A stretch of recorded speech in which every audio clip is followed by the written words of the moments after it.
Pocket से profit तक में आप सभी का स्वागत है। आज का हमारा टॉपिक कमर्शियल वाहन चलाने वालों के लिए बेहद जरूरी है। हम बात करने वाले हैं पैसेंजर कैरिंग व्हीकल यानी पीसीवी इंश्योरेंस पर। और ये सारी गहरी जानकारी हमें मिली है अंश कैपिटल के मालिक अंकुर जैन से। चलिए समझते हैं कि ये आपके बिजनेस के लिए एक सुरक्षा कवच कैसे बनता है।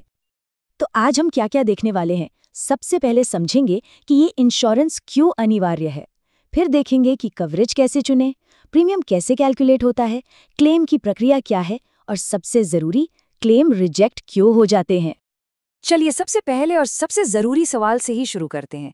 आखिर ये बीमा इतना ज़रूरी क्यों है कि इसे नज़रअंदाज किया ही नहीं जा सकता। अगर बिजनेस के लिए टैक्सी, बस या ऑटो रिक्शा जैसी कोई भी गाड़ी चलाई जाती है तो ये जानकारी बहुत ही काम की है। तो ये पीसीवी इंश्योरेंस है क्या? देखिए, ये मोटर व्हीकल एक्ट 1988 के तहत एक कानूनी ज़रूरत है।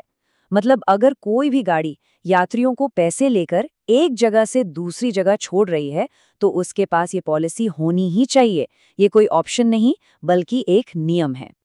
और हाँ, ये सिर्फ टैक्सी या ऑटो रिक्शा तक ही सीमित नहीं है, इसका दायरा काफ़ी बड़ा है। इसमें ओला, उबर जैसी कैब्स, स्कूल बसें, कंपनियों की स्टाफ बसें, टूरिस्ट कोच और मैक्सी कैब्स, ये सब आते हैं।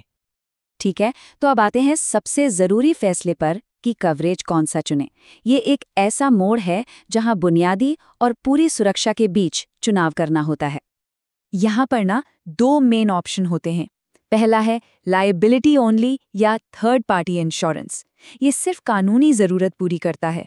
मतलब अगर किसी तीसरे व्यक्ति, यात्री या उनकी संपत्ति को नुकसान हुआ तो ये उसे कवर करेगा। दूसरा है कॉम्प्रिहेंसिव पॉलिसी।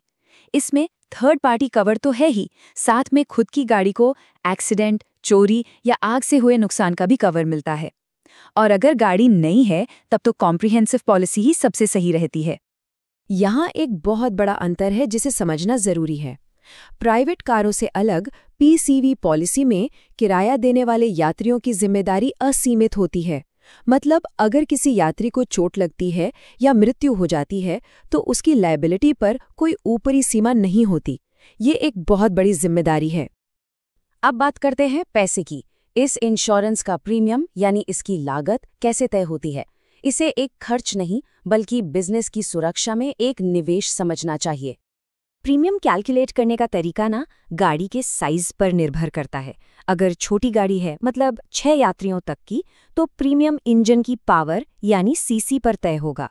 और अगर बस जैसी बड़ी गाड़ी है तो प्रीमियम बैठने की क्षमता यानी सीटिंग कैपेसिटी के आधार पर तय होता है। बड़ी गाड़ियों के लिए एक सीधा सा फॉर्मूला होता है। एक बेस प्रीमियम होता है और फिर उसमें गाड़ी की रजिस्टर्ड सीटिंग कैपेसिटी को प्रति यात्री दर से गुणा करके जोड़ दिया जाता है। चलिए एक उदाहरण से समझते हैं। एक 40 सीटर बस की बात करें तो उसका थर्ड पार्टी प्रीमियम टैक्स के बिना लगभग 60,823 रुपये के आसपास आता है। इससे लागत का एक मोटा अंदाजा लग जाता है। सिर्फ बेस प्रीमियम ही नहीं, कुछ एड ऑन्स भी होते हैं जो मुश्किल समय में बहुत काम आते हैं, जैसे जीरो डेप्रिसिएशन एड ऑन। इससे पार्ट्स बदलने पर पूरी कीमत मिलती है, कोई कटौती नहीं होती। IMT 33 कवर बम्पर, टायर जैसी चीज़ों को कवर करता है। और भारी गाड़ियों के लिए टोइंग कवर लेना तो बहुत ही समझदारी है। तो मान लीजिए दुर्भाग्य से कोई दुर्घटना हो गई और इंश्योरेंस इस्तेमाल करने की नौबत आ गई, तब क्या करना होता है। चलिए क्लेम की पूरी प्रक्रिया को स्टेप बाय स्टेप समझते हैं। क्लेम के लिए सही प्रक्रिया फॉलो करना सबसे ज़रूरी है। पहला कदम, जैसे ही कुछ हो तुरंत बीमा कंपनी को खबर करें, बिल्कुल भी देर ना करें। दूसरा, अगर किसी को चोट आई है या चोरी हुई है तो FIR दर्ज कराना अनिवार्य है। तीसरा, बड़ी दुर्घटना होने पर जब तक कंपनी का सर्वेयर आकर गाड़ी देख न ले, उसे अपनी जगह से न हिलाएं। और चौथा, मांगे गए सभी दस्तावेज फटाफट जमा कर दें। और हाँ, कुछ कागजात तो ऐसे हैं जो क्लेम पास होने के लिए बेहद ज़रूरी हैं। गाड़ी का फिटनेस सर्टिफिकेट यानी FC, ड्राइवर का लाइसेंस और बैज, रूट परमिट और यात्रियों की लिस्ट या लोड चालान, ये सब बिल्कुल अप टू डेट होने चाहिए। और एक बात गांठ बांध लीजिए, अगर गाड़ी का फिटनेस सर्टिफिकेट यानी FC एक्सपायर हो चुका है तो ये क्लेम रिजेक्ट होने का सबसे पक्का और सबसे तेज तरीका है। इंश्योरेंस कंपनी बिना सोचे समझे क्लेम को मना कर देगी। तो चलिए अब जरा उन आम गलतियों पर गहराई से नजर डालते हैं जिनकी वजह से अक्सर इंश्योरेंस क्लेम रिजेक्ट हो जाते हैं। जरा इस बात के असर के बारे में सोचिए। अगर गाड़ी में जितनी सीटें रजिस्टर्ड हैं उससे सिर्फ एक भी यात्री ज्यादा बैठा है तो किसी भी दुर्घटना की स्थिति में पूरी की पूरी बीमा पॉलिसी ही रद्द हो सकती है, मतलब जीरो क्लेम। और ओवरलोडिंग तो सिर्फ एक वजह है। क्लेम रिजेक्ट होने के और भी बड़े कारण हैं, जैसे जिस रूट का परमिट है उससे बाहर गाड़ी चलाना, ड्राइवर का नशे में होना या उसके पास वैलिड लाइसेंस न होना, या फिर गाड़ी का इस्तेमाल उस काम के लिए करना जिसके लिए वो बीमित नहीं है।